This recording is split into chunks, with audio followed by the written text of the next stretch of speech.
Alrighty, folks, we have to talk California real estate. The other day, the one and only and great Ken McElroy once again stepped into the single family housing market and said that we are going to have a real estate crash. This is obviously something he had put out there, I think 4 or 5 years ago. I called him wrong. He has obviously since deleted that video, but yes, he just came out the other day and said that California real estate is going to crash. I only bring this up because I was asked more than a dozen times for my feedback and my thoughts.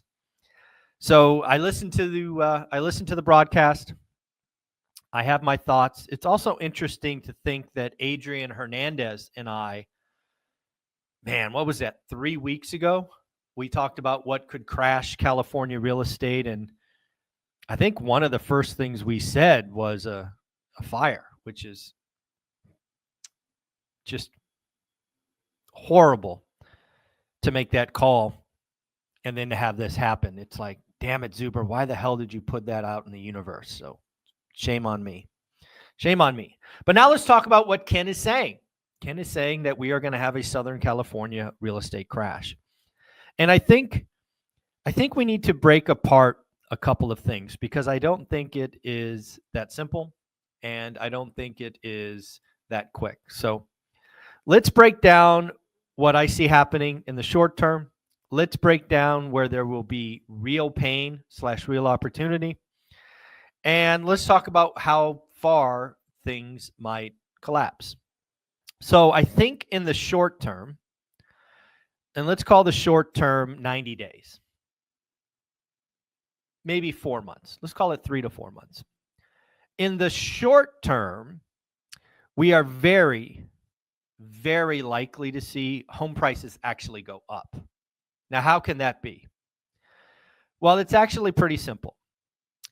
These fires have devastated a part of the country, a part of Southern California, where a fair amount of people are frankly rich.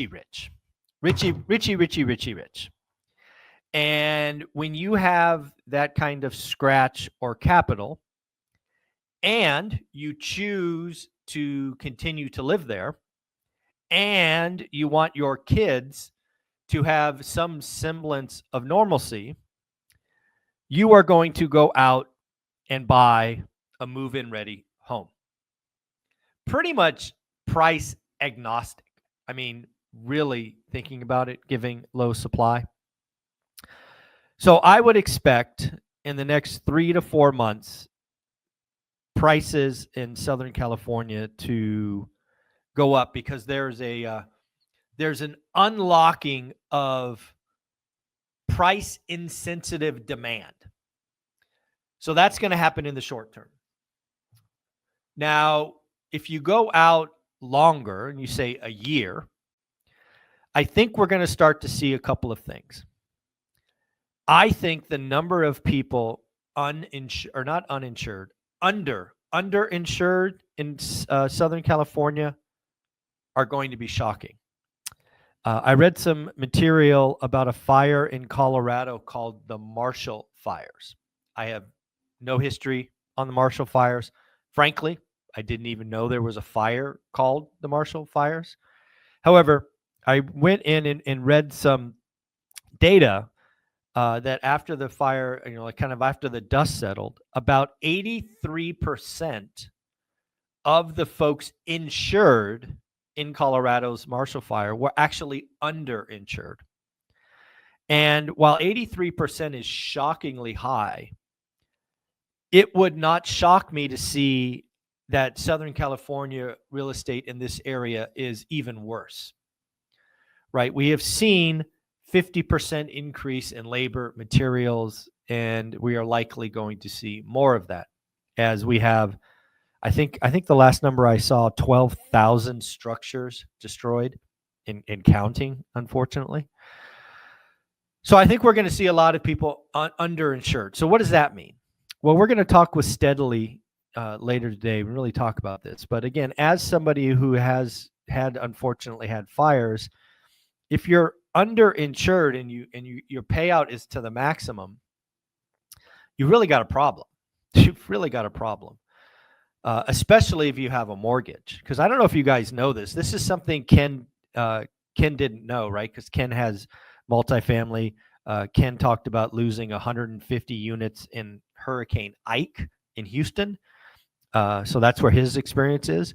If you have a single family home and you have a fire and you have a mortgage, guess what happens? When you get the check, it's made out to you and the mortgage company. So you can't simply cash that check. For example, I think a lot of you might know I had a fire at one of my units about a month ago, maybe probably 6 weeks ago. And I got a $244,000 check made out to me and my bank, the lender. So I have to go to the lender and I have to deposit the money. And this check now sits in a non-interest bearing account, I'll have you know. And we will be able to take draws from that as we repair the unit. I and the lender, right, the bank, have to approve distributions. So it is a whole deal. So again, when you get this insurance check and you have a mortgage, it's not a check just made out to you. It's made out to you and the lender. So again, a lot of folks, unfortunately, are probably going to find themselves underinsured. My hope is, again, if they have a mortgage, that they are at least insured up into the mortgage balance. If that's the case, the mortgage will be satisfied, right? The proceeds will go to pay off the mortgage. So the owner of the home is now debt free. And, oh, by the way, they own the lot and probably are responsible for clearing the debris. So what we are likely going to see is a lot of distressed sales, but it won't be quick. I will ask you again to think about Florida. Florida, I don't remember what hurricane it was, but the western part of Florida hit Punta Gorda, Florida, if memory serves. And I think it was 2 years ago. It might have been 3 years ago. And if you look at Punta Gorda real estate today, you are only now starting to see listings of hurricane damaged properties. So these properties that are going to be coming won't be coming quickly, but they are out there. Now, if you have a home and you have zero insurance because you're self-insuring and you own it free and clear, there's no debt, those lots could be sold very quickly. And I fully expect, if you have no fire insurance, instead of dealing with the headaches and 5-year, 7-year, 10-year craziness of trying to build in California, you're going to just scrape the lot and sell it to someone else. And this is what I talked about yesterday. The number of land banks that are going to sprout up in Southern California will make your head go dizzy. So what does all of this mean for Southern California real estate in the pricing crash? It means nothing in the short term. In fact, I think this unlock of demand means prices go up in the short term. Long term, you're going to see a lot of, frankly, a lot of distressed lots sold. And then I think there's one more area where prices will crash. I suspect that the craziness of home insurance in California probably gets 3 or 4 times worse because our ridiculous leadership in the state has rules about insurance and this, that, and there's going to be more people leaving. And there's going to be properties that are either uninsurable, you can't get fire insurance, or B, you're going to be stuck with the California Fair Plan, which means you will be underinsured. And I think a lot of those properties will start to see significant haircuts. But again, that is not in the short term. This is going to be a rolling disaster in Southern California for at least a year. At least, and it might be 2 years. The wheels of bureaucracy and nonsense in California are slow. So this is going to be this will be felt in the California real estate, specifically the Southern California real estate market, for years to come. Now let's step back and ask a bigger question. The bigger question I have is, how many folks decide enough is enough?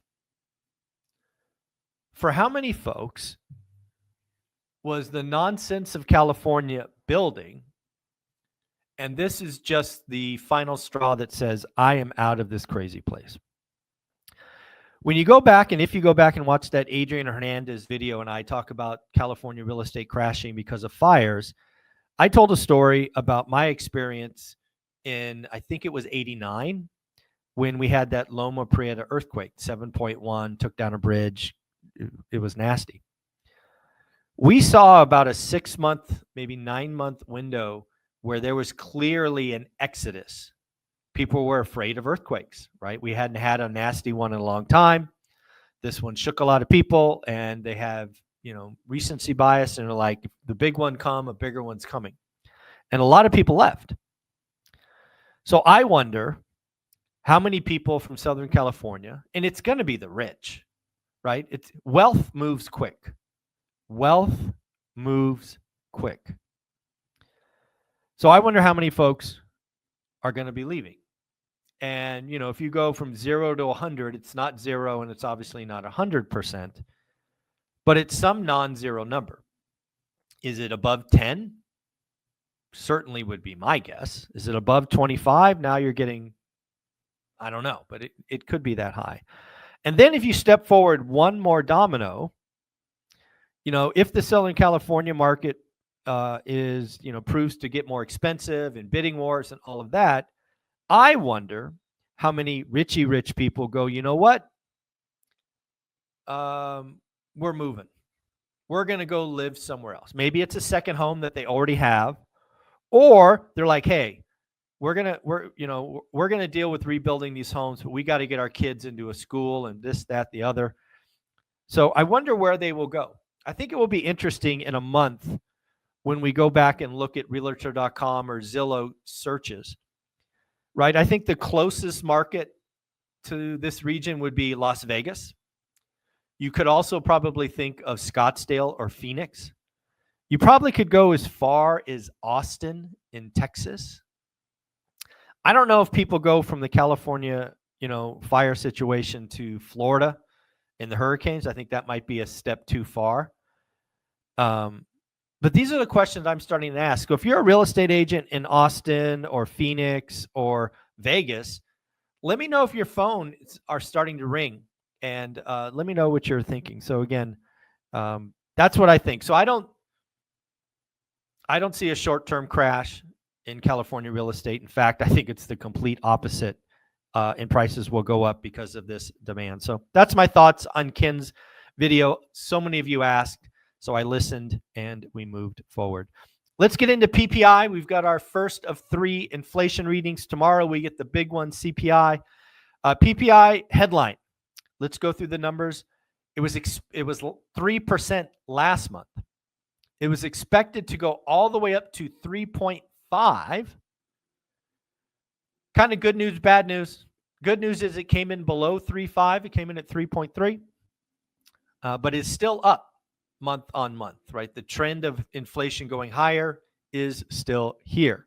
What about PPI core? Again, last month was 3.5. It was expected to rise to 3.8. Came in flat at 3.5. So again, sticky. One of the things that I did think was interesting is PPI core month on month actually came in at 0. So congratulations. No PPI inflation for the month. There we go. I read an article about bond strategists. Apparently 24 out of 36, or 2/3, if my math is right in my head, 2/3 of bond strategists think the 10-year note will hit 5% or more this year. Thought that was pretty interesting. Again, Dan Bird a couple of weeks ago told us about 4.7, maybe 4.75 being the first resistance, and then the big resistance is 5%. We shall see what happens with CPI tomorrow. It may take another leap up. We did get some business optimism surveys, again, NFIB surveys. Lots of good news out there. According to this survey, the reading is the highest since 2018 at 105.1. It was estimated to only go to 102, but it blew that away. There's a 6-year high on plans to hire. Folks, this is something I talked with Taylor from Life Goal Investments about before the JOLTS report came out. I actually said, based on the previous month's optimism survey, that the JOLTS report should spike, and it did, to the tune of 300,000. This, again, survey should indicate that more job openings are coming. We did get the first reading on U.S. real estate for 2024. Year on year, this is according to Zillow Home Value. Year on year, the median home price was up 2.6% for 2024, right where I thought it would be, kind of flat, 1 or 2%. Month on month for December, it did fall to 0.3%. So there we go. We did get some data on starter homes. Again, this is something that I hope gets fixed or addressed. It was my wish. If I could, ask for one thing in the housing market, is we have a new focus on starter homes. Just for some definition's sakes, typically starter homes, first-time homes, are below 1,400 square feet. In 2023, exactly 9% of homes were under that. If you go back to 1982, 40% of our homes were below 14. New homes were below 1,400. The fact is that labor and material are up 50% in the last decade, but land is up 125%. Hence, it is not profitable to build small homes. Also, given the lack of production and interest rate lock-in, what we are seeing is an all-time low in first-time home buyers. We are also seeing turnover, average duration in homes extend. Again, something we called very early on this channel. The last thing I read was that the median first-time home buyer today is 38. In 1981, they were 29. Want to catch you up on our Vegas event, which is selling out quicker and quicker. We are now down to only 62 tickets. We do have 9 VIP and 51 general admission. These are selling out faster and faster and faster. I would not be surprised if we are sold out in 7 days. Please go get your tickets. Go to Eventbrite. If you can't make it to Vegas, buy one of the virtual tickets. We are up to 16 virtual tickets sold. I'm hoping to get to at least 50, frankly. I did go to the Blind Center yesterday and drop another $30,000. I had to buy all the food, coffee, water, sodas.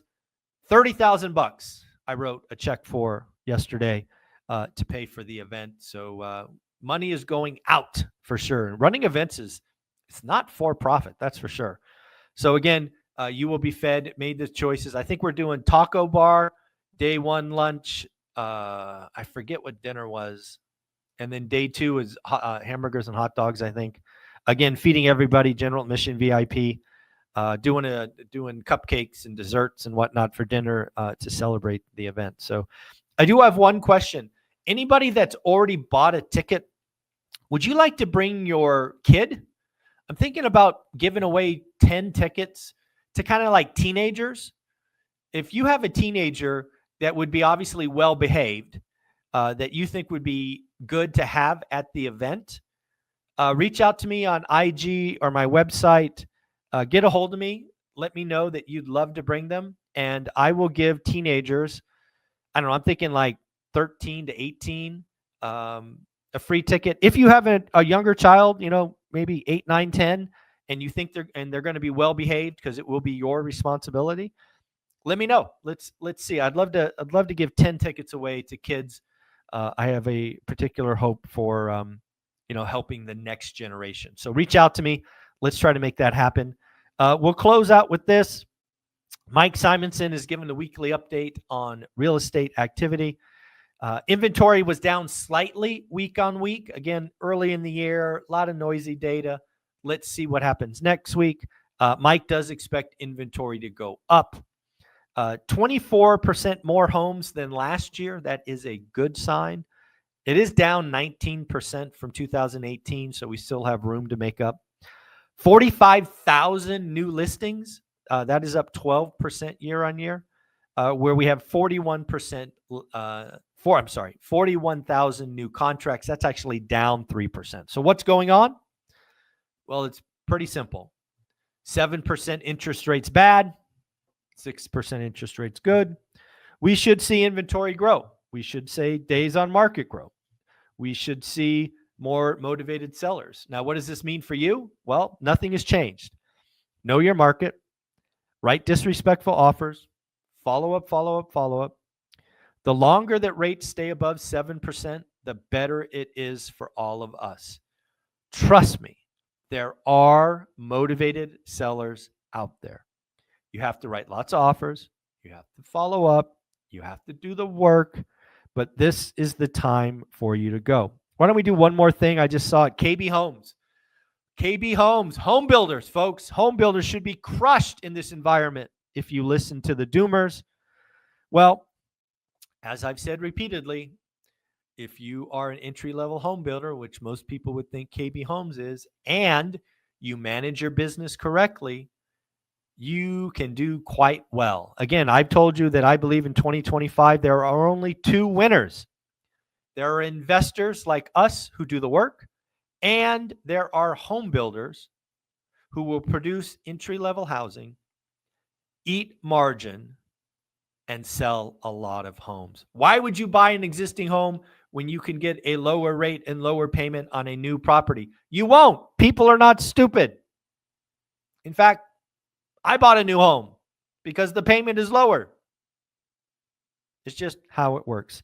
So KB Homes beat top line, beat bottom line. Revenue was up 19.5%. And what was shocking to me, the average selling price of a KB home, I got to tell you, this shocked me, is $501,000. KB home. Average home price is $501,000. Crazy. Folks, hope you have an amazing day. Thank you for all the requests to watch Ken's video. I thought it was very good. He and his wife do a lovely job. Ken's experience, clearly multifamily legend, billionaire probably. Doesn't really know single family homes, all that, and nor should he. I mean, that's not what he does. But I thought so many people asked that I would give you my thoughts and feedback. So hopefully you appreciate that. Go buy your tickets to the event. Go join school. Actually, I don't think we had anybody join school in the last 24 hours. So go join school, get the events, get the free education, get around 350 folks going the same direction. Let's go have some fun. Like, subscribe, comment. Later.